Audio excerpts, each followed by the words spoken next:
let us continue our discussion on the different issue of the cutting tool breakage.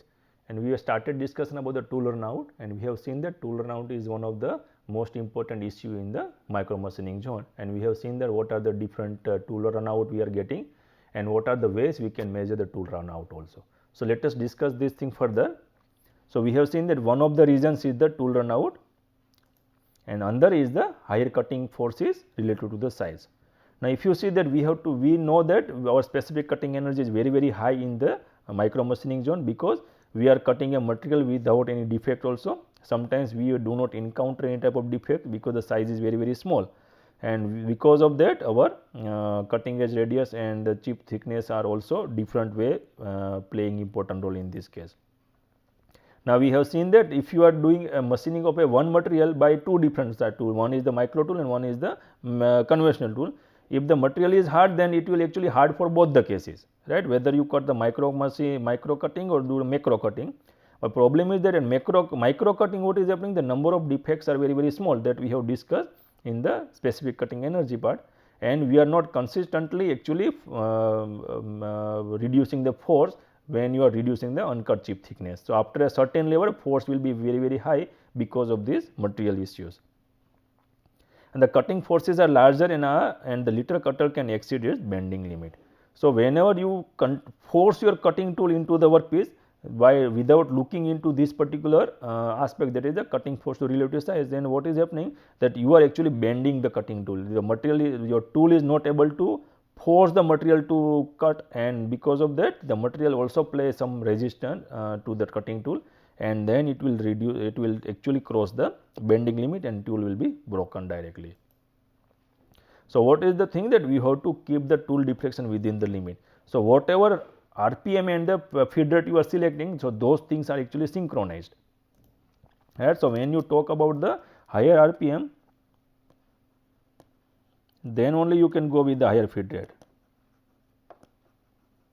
right, because in this case if the RPM is low,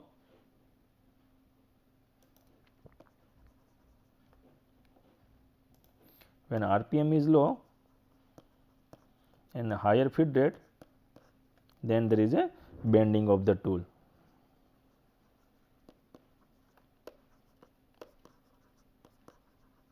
Due to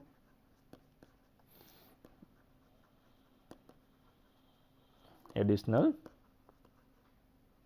forces, right, because now your tool is here and this is the cut out material and you are moving in this direction. So, your moving direction is F is very high and your RPM is very low. So, in that time what is happening, the tool will be bent completely, because this tool is going down and down, but you are not removing the material. So, your tool will be something like this, sometimes it will be something like this, and once it crosses this particular bending limit, then there will be a fracture of the cutting tool.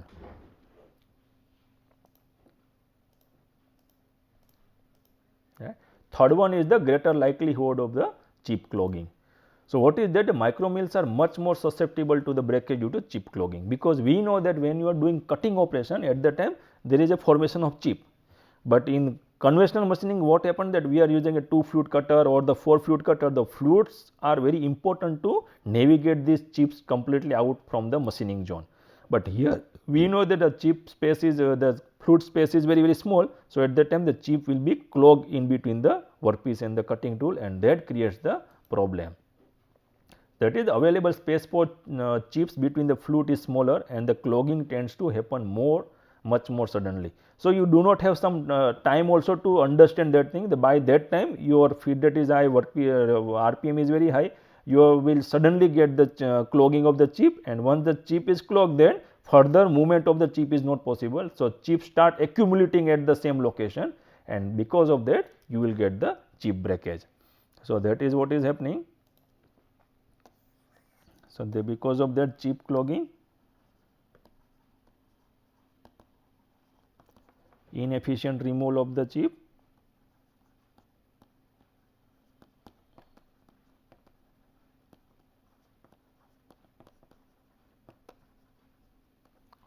and then you will get the then improper machining.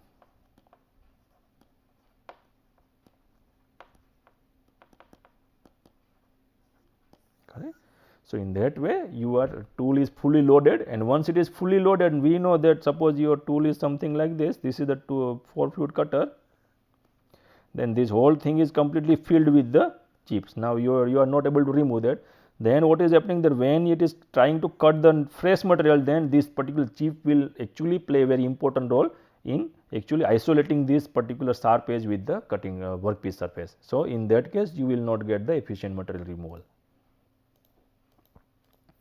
Right. Sometimes it is good to use HSS cutter which can bend more than the carbide without breaking, because now HSS, we know the carbide is very hard material and it do not have so much of bending strength. So, at that time if you use HSS cutter at a micron level, then there is a high chance that you can actually increase the bending up to a certain level, and if you can remove the clogging of the chip within that time, then you can actually continue cutting with the HSS cutting tool, that this part. So, this is sometime advantage, but you are actually sacrificing the hardness with selection of HSS.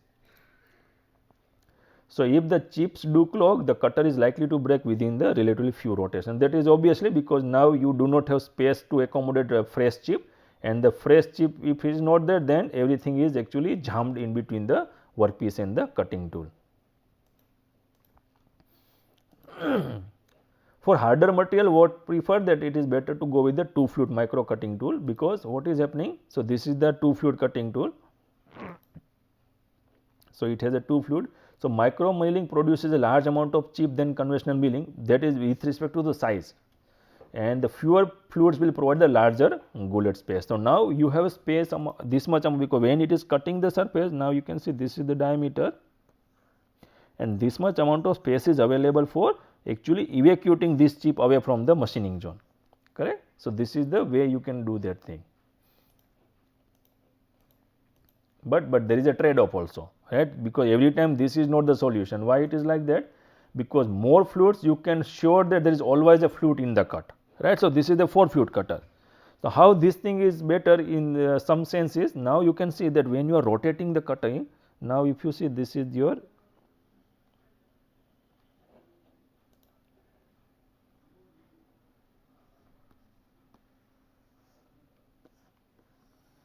this is your workpiece and you are going into that, and this is the rotational direction, right. And if you go with a high speed, what is happening, that in a one rotation only 2 places are there where your cutter is coming into contact. Remaining this particular portion, when it is touching, now if you see this is going continuously, right, it is not that intermittently. So, when it is going in continuously, there is some instant where this portion actually comes into contact with the workpiece. So, that is called the hammering vibration, right. Your cutting edge is not coming, because when there is cutting edge is very sharp, and sharp edge can remove material efficiently. But here actually it is something like a hammering, that your workpiece, your tool is actually hammering the workpiece surface, and because of that, here when it is touching the surface, obviously material will not be removed, because there is no sharp edge or there is nothing which can remove the material.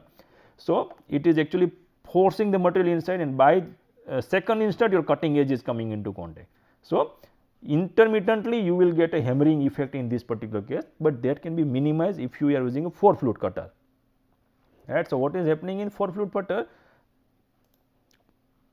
that when it rotates in one rotation, because now you can see that this is what is in your situation now. So, workpiece the tool workpiece is coming into contact at the 4 places where the sharpness is there. So, in one rotation you can get that you are making sure that your cutting, that means whatever your flute, that cutting edge is, that is coming into contact. So, that is opening only 2 times here.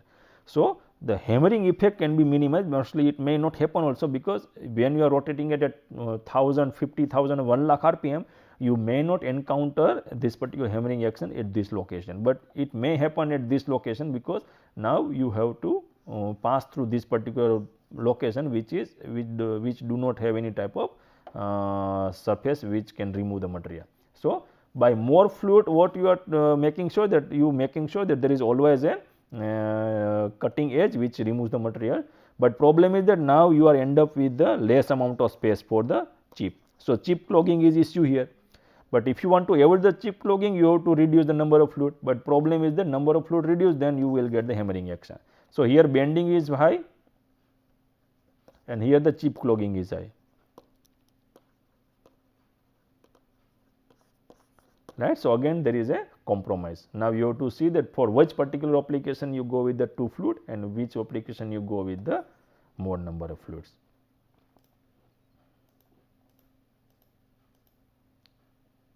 And fourth issue is the built up edge. Now, built up edge is really creating problem, because built up edge is much more likely on the micro cutter, because it too leads to the more force being required and more deflection, finally the breakage part. So, what is built up edge? That you get some material deposited onto the cutting edge of the workpiece material tool, and because of that your tool will consider as a more amount of radius. That means, whatever cutting edge radius of the cutting tool is there, by built up edge it will be further more, and because of that we know that if it becomes dull, whether by the wear also or by deposition of other material, your force requirement will be very high, because now you are not consistent with the uncut chip thickness to the cutting edge ratio, and then there is more deflection and there is a breakage at the final stage. So, what is the strategy? That means, when you are doing machining at the, better to go with the shallower depth, because you do not give lot of amount of depth. If you go more depth, then what is happen? The chip has to flow through all the fluids, and then it will create a problem at the later stage. And give the smaller step over. That means, once you want to cover more amount of surface. Now, consider that suppose this is the surface and this is your cutting tool. So, in a one go you are cutting this much amount of material, right. So, your cutting tool is coming like this, and once it is over, then you have to cover this part, then give a small step over, right. So, if you are giving a small step over, then what happens? Then the next step, suppose your cutting tool is here, then only this much amount of extra material is cutting in the next step. So, amount of material removal is, you will take more time, but you are making sure that you are not coming across the built up edge, because every time it is a compromise only. You cannot get everything right by setting all the parameters. So, somewhere you have to sacrifice. Here what we are sacrificing? We are sacrificing time, right. So, in this way what we are doing, the smaller step over will make sure that every cut has a less amount of material which is passing through the cutting tool. Shallower depth, then with diameter depth wise also you can go less. At that time you also make sure the amount of material which is coming out of the workpiece is less, and the flute are enough to pass those material away from the machining zone. And other than that, you can actually use the mist coolant or the fluid coolant, but mostly in the micro machining mist coolant is preferred, because mist coolant will not create this space more messy, as well as the mist will make sure that when you are impinging with a high velocity or high pressure, at that time it is actually spreading the chips and whatever other dirts available which is away from the machining zone. So, that are the advantage, that mostly people go with the mist coolant, right. So, now finally the complete summary, that what is required for micro machining success.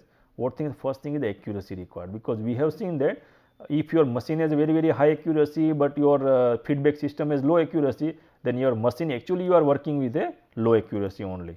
So, at least 10 times more than the feature size or the tolerance required. So, that is 10 times is everywhere, because we have seen the run out also in terms of 10 size, in the machine accuracy with respect to the feedback accuracy also 10 times or something. So, this is considered as some type of benchmark, but it is not same for every case, but mostly people follow this particular benchmark, so that you can get the required things done very easily.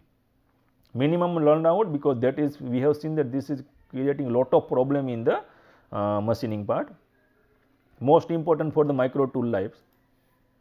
Care for deflection in the cutting forces, because now we have seen that because of the run out, then chip clogging and the improper setting of the speed and feed, at that time you will get the deflection of the deflection of the cutting tool, and you will get a very high fluctuation of the cutting forces. And the micro tool will deflect much more easily. So, that is mostly, this is HSS, so it is bending little bit more, but if it is a carbide cutting tool, then it will be broken from some location wherever there is a high stress concentration, right. So, forces are 2 to 20 times greater than the macro machining machining model would per product. So, in the when you do force modeling, at that time you will encounter the forces are very high in the this particular, when you are talking about the workpiece, that particular zone. I mean, total force is very less, but if you consider the amount of material which is removing with respect to force, then it is very high. And always use the shortest possible tool to maximize the rigidity, right, because do not give the lot of overhanging, because sometimes what happens, that suppose you have a this much amount of cutting tool length here available. So, hold it from this location, right. So, do not, because we know that if it is a length is less, then your bending will be less, right. So, if you see this thing and this thing, then there is a less bending in this will be less. So, if you give more and more overhanging portion, then there is a chance of a bending or it is a breakage of the cutting tool. So, you can actually maximize the rigidity by giving a less amount of tools length.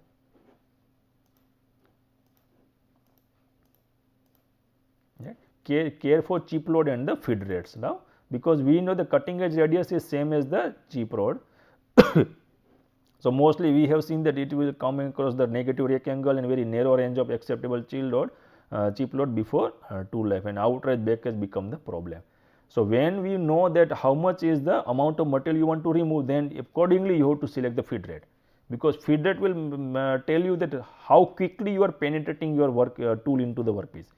If you do not have high speed, then actually you have to sacrifice the feed rate and finally the production rate completely.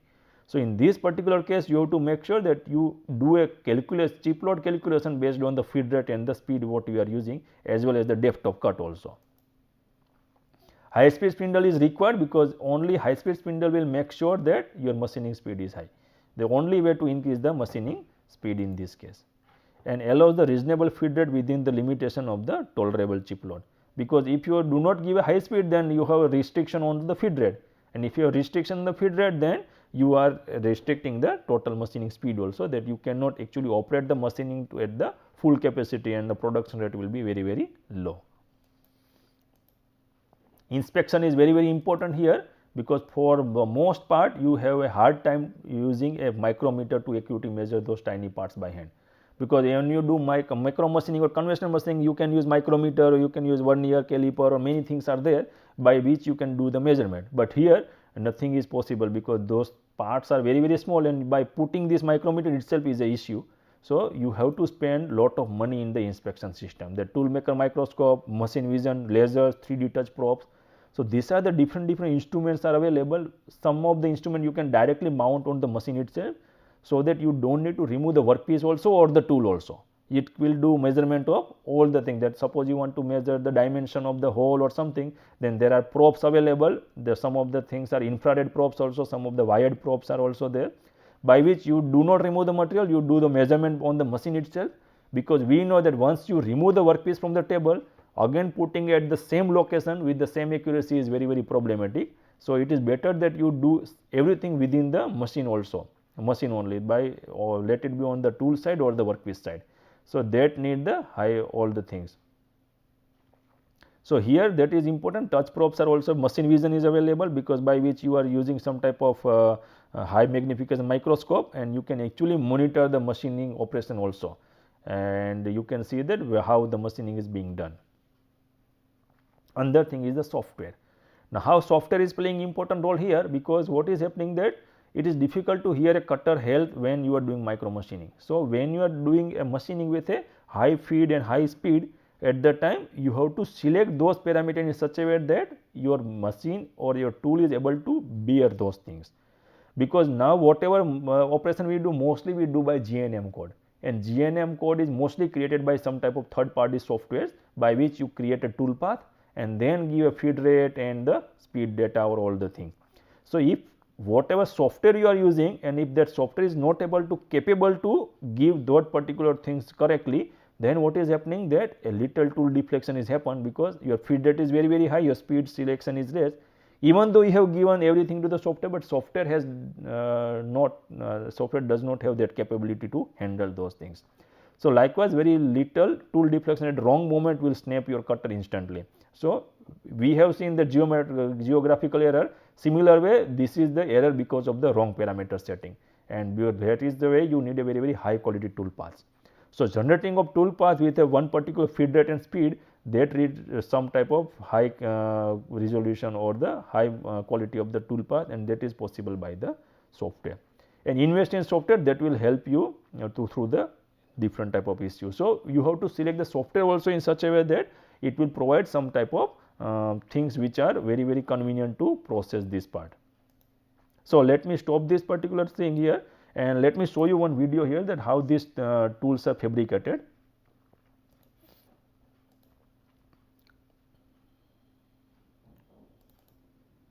Now this is the things which is fabricated by a grinding operation. Now see, these are the different tools available. Now you can see that this is the grinding wheel and this is the cutting tool. Now you can see how it is indexing and it is creating flute onto the surface. And once you can see that these are the two different processes, right. So this is the one grinding wheel and this one the other one.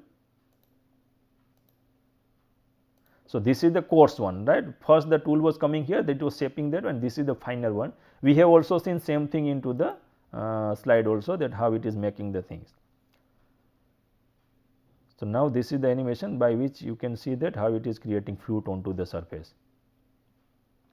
And this is the final shape, whether you want a ball end cutter or you want end milling cutter, depending on that you can see the things here. Now once you create this thing, then you have actually using those tools in the machining process.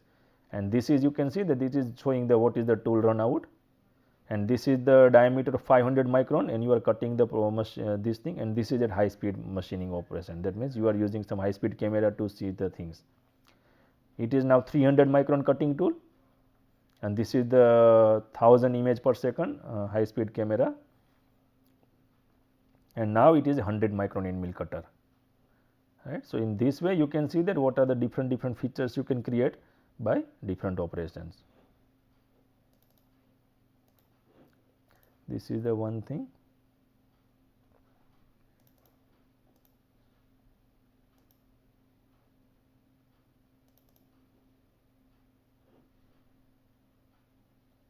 Yeah, so you need to spend some on the that also, camera and all the things also, because once you create those features, then quickly you should have some system or by which you can measure the dimension and everything.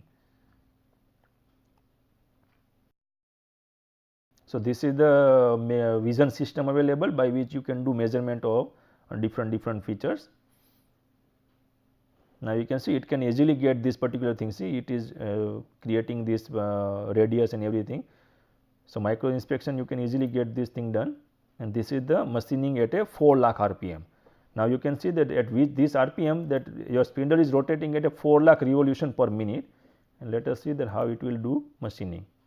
So these are the different parameters. So workpiece is aluminum alloy, then work diameter is 300 micron tool diameter, spindle is one particular company spindle, then it has a 4 lakh RPM, and feed rate is 1270 millimeter per minute, and depth of cut is a 25 micron.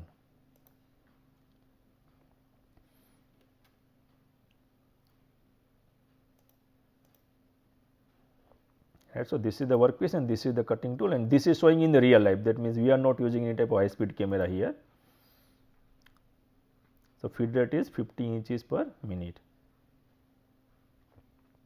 Now you can see the way it is moving or it is doing cutting. So it is showing in the real time.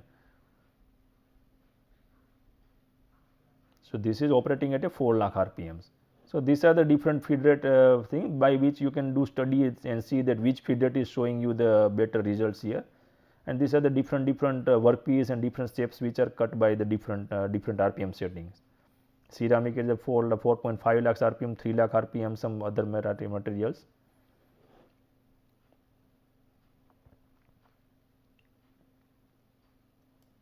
Right. So let me stop it here now, and we will continue new topics in the next class, that is more related to the micro factories. Thank you very much.